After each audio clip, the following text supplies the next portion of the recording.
Today I'm going to be showing you guys how to use Sugaring NYC's at-home sugaring kit. On the side of the box, it's just going to give you some information about the product, including the ingredients and what the kit itself includes. And on the back, it's going to have some directions for you. So when you open up the box, it's actually going to greet you with a nice little message that says, "Hey gorgeous, magic is about to happen." And then this is what you're going to be greeted with on the inside.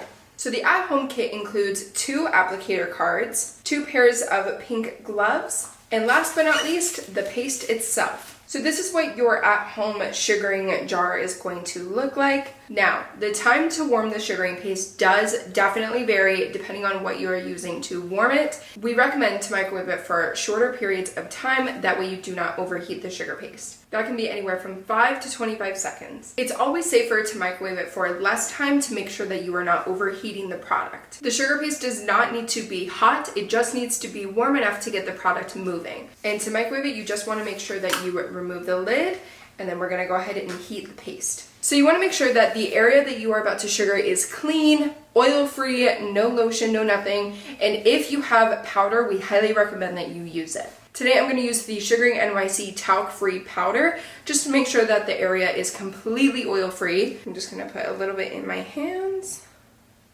And you just want to rub the powder in, just make sure that it really covers the area and gets rid of any oils. And like I said before, you just want to make sure that your paste is just warm enough to get the product moving. So we're just going to take 2 fingers and go in, get some product, twist it until it breaks. So unlike wax, you actually apply sugaring paste against the direction of hair growth. So if your hair is growing this way, we are going to apply it this way. And then once we have the product applied, we're going to strip it off the opposite way. So we're going to take our paste, and you want to be sure to press down pretty firm.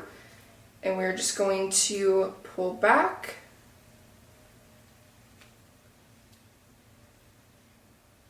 And then we're just going to go in again.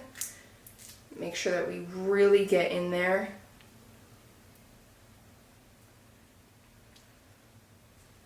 And you just want to be sure that you go back over the skin 2 or 3 times. You're just gonna yank, just like that. So like I said, we're just gonna push down and pull against the direction of hair growth. We're gonna go again. I'm gonna really use up that sugar paste. And we're just gonna make sure we get everything. There we go. So you're just going to continue that all on the body part that you are sugaring. And if you don't want to use your hand directly to work with the sugar paste, you can always use our applicator card. So with the card, you're just going to scoop up some sugar paste. You're going to spin it just like you would if it was around your hand. So we're just going to take some sugar paste on the card, and you're just going to apply it the exact same way against the direction of hair growth. So you're going to press down pretty firm just to make sure that the sugar paste is sticking to the skin. We're going to lift up. I'm going to apply it again. Just like that. And you're just going to flick it the opposite way, just like that. Some people might find the card easier, some people might find the hand easier. It is completely a personal preference thing. Now, a couple of things. In order to avoid cross-contamination, you want to be sure to always use a fresh glove when you go back into the sugaring paste. So if you overheat your sugaring paste, it's totally okay. However, you do want to wait for it to cool down. You do not want to use it. It is not going to be beneficial, and you don't want to risk burning yourself. Now, let's say your sugaring paste gets stuck. Whether your body temperature is just heating up the paste so much to where it's getting liquidy, or you're just not sure if you're doing it right, it's totally okay. Just leave it alone for a moment.